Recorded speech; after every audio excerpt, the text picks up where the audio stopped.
Friends, ज़िंदगी क्या है? एक नज़रिया।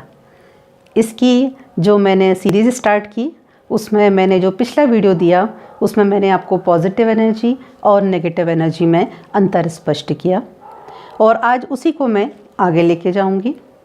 परंतु मेरा पहला टॉपिक एनर्जी ही क्यों था या मैंने ये वीडियो क्यों स्टार्ट किया, मैं ये बात आपको पहले वीडियो में भी क्लियर कर सकती थी। परंतु मुझे ये लगा कि जब हम ये समझ पाएँ कि एनर्जी क्या है या ये हमें क्यों आवश्यक है, तब कहीं जाके शायद हम उसकी महत्ता समझ पाएंगे। तो पहले वीडियो में मैंने आपको बताया कि जो एनर्जी होती है वो वाइब्रेशंस हैं और जो वाइब्रेशंस हैं वो डेफिनेटली किसके रूप में प्रोपोगेट होते हैं, आगे बढ़ते हैं वेव्स के फॉर्म में।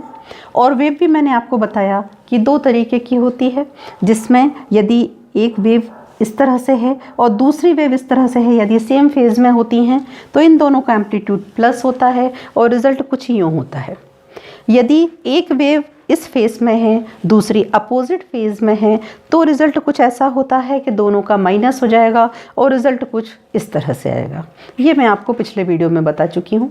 परंतु बात फिर वही है कि मैंने एनर्जी क्यों ली, या सबसे पहले वीडियो में मैंने एनर्जी में ही अंतर क्यों स्पष्ट किया। तो हम सभी जानते हैं कि एक व्यक्ति, मृत व्यक्ति और जीवित व्यक्ति में अंतर ही इतना है कि जो मृत व्यक्ति है डेफिनेटली एनर्जी नहीं है और जीवित व्यक्ति है तो एनर्जी है। और हम यदि जीवित हैं, हम में एनर्जी है, तो फिर यह देखना भी ज़रूरी है कि वो एनर्जी किस दिशा में जा रही है। वो पॉजिटिव है, वो इस रूप में है, या वो नेगेटिव है। तो वो किस तरीके से एनर्जी आपको आपकी ज़िंदगी में अफेक्ट कर सकती है, ये हम आपको इस वीडियो के द्वारा बताना चाहते हैं। मैंने ये सीरीज़ भी सिर्फ इसलिए स्टार्ट की कि बहुत टिपिकल तरीके से बुक की लैंग्वेज से शायद मुझे भी समझ कभी आया नहीं कि हम ज़िंदगी को किस तरीके से देखें। परंतु मुझे अपने सब्जेक्ट से, विज्ञान के तरीके से मैंने इसको कुछ अपने तरीके से ही देखने की कोशिश की। और ये कोशिश भी इसलिए की क्योंकि मुझे लगा कि हम जिन चीज़ों को दरकिनार कर रहे हैं, जिन चीज़ों से हमें आज कोई भी मतलब नहीं, जिन चीज़ों को सिर्फ हम ये जानते हैं कि ये मॉरल्स हैं, ये वैल्यूज़ हैं, ये तो किताबों में दी गई बातें हैं, वो आज हमारी ज़िंदगी के लिए सबसे आवश्यक अंग बन चुकी हैं। आज की दुनिया में यदि हमें एग्जिस्ट करना है तो इन वैल्यूज़ को हमें समझना होगा। और इसका यदि सबसे पहला और सबसे आवश्यक अंग है तो वो है एनर्जी, यानी कि ऊर्जा। धनात्मक और ऋणात्मक दोनों तरह का समझा दिया। बात ये आती है कि इस एनर्जी को क्यों मेंटेन करना है, क्या ज़रूरत है इस एनर्जी को मेंटेन करने की, या ये एनर्जी किस तरह से हमारी अफेक्ट हो रही है। तो आज देखने में आता है, मैं भी चूँकि एक अध्यापन क्षेत्र में हूँ, काफ़ी लंबे समय से हूँ और एक युवा वर्ग ही मेरे चूँकि स्टूडेंट्स हैं उनके कांटेक्ट में आती हूँ मैं, तो मैंने देखा है कि वैल्यूज़ की कमी तो लगातार बहुत अधिक हो रही है। और यदि इन वैल्यूज़ को हम इनको किसी भी फॉर्म में देना चाहते हैं, समझा के देना चाहते हैं, कोई बुक पढ़ने के लिए देना चाहते हैं या घर के बूढ़े बुजुर्गों ने समझाना चाहते हैं, परंतु ये युवा उसको उतनी गंभीरता से नहीं लेते। तो मुझे लगा शायद ये छोटा सा तरीका, सरल तरीका इनके दिमाग को कुछ इस तरह से असर कर सके कि ये अपनी एनर्जी को मेंटेन करना सीखें। इसी के लिए मैंने ये सीरीज़ स्टार्ट की और अब मैं ये बताऊंगी कि किस तरीके से हम अपनी एनर्जी को मेंटेन कर सकते हैं और हमें इसको मेंटेन करना क्यों ज़रूरी है। तो जैसा पिछले वीडियो में देखा था कि हमारा एनर्जी लेवल, हमारा एम्पलीट्यूड ही शो करता है। ये जो एम्पलीट्यूड है, ये जो आयाम है, ये हमारा एनर्जी का लेवल शो करता है। अब यदि आपके साथ कभी लाइफ में ऐसा होता है कि कोई एक नेगेटिव व्यक्ति आपके साथ आता है जो बहुत ज़्यादा क्रिटिसिज्म से पीड़ित है, या हो सकता है लाइफ में कोई विषम परिस्थिति आती है, तो डेफिनेटली उसका जो फेज़ होगा वो क्या होगा, अपोजिट होगा।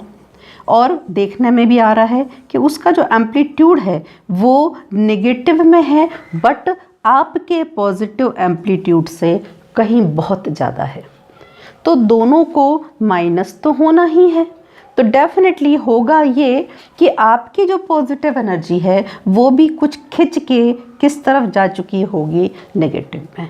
तो जो हमें रिजल्टेंट मिलेगा वो ये रिजल्टेंट मिलेगा कि जो पॉजिटिव एनर्जी वाला व्यक्ति होगा वो भी कहीं ना कहीं नेगेटिव में चला जाएगा। अब आप बोलेंगे पॉजिटिव और नेगेटिव क्या? पॉजिटिव और नेगेटिव ये कि जिसकी विचारधारा जीवन के प्रति सकारात्मक है, जो जीवन को बहुत अच्छे ढंग से देखता है, वो ये नकारात्मक मतलब क्या? नकारात्मक मतलब से डिप्रेशन, एंगर, इरिटेशन, इस तरह की सारी बीमारियों से ग्रसित हो सकता है।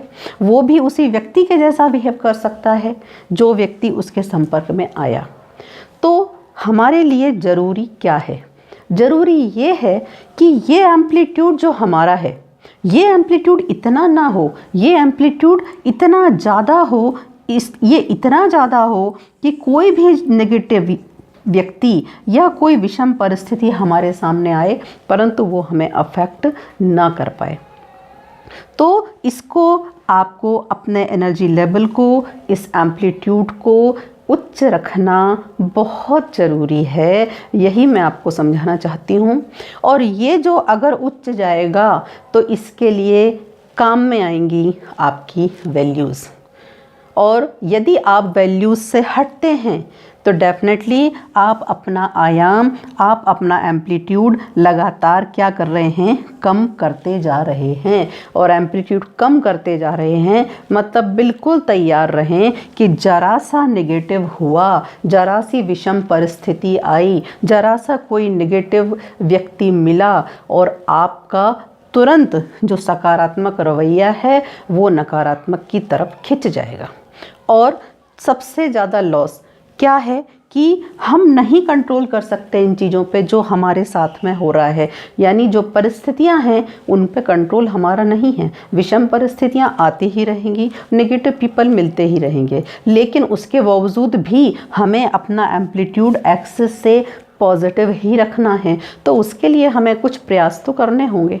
और मेरा अब जो अगला वीडियो आएगा और जितने भी वीडियोस मैं दूंगी उसमें मैं एक एक वैल्यू को आपको इसी तरह से समझाऊंगी कि वो वैल्यू आपके एम्पलीट्यूड को किस तरह से हाई रख सकती है, या वो वैल्यू हमें क्यों अपनानी है। इसलिए नहीं अपनानी है कि हमको किसी बड़े ने बोला है या हमने किसी बुक में पढ़ा। सारे लोग जानते हैं कि अच्छी आदतें क्या हैं, बुरी आदतें क्या हैं, उसके बावजूद भी क्यों हम अपना नहीं पाते उन आदतों को, क्यों हमारी आदत में शामिल हो गया है हर बुरी आदत को अपनाना।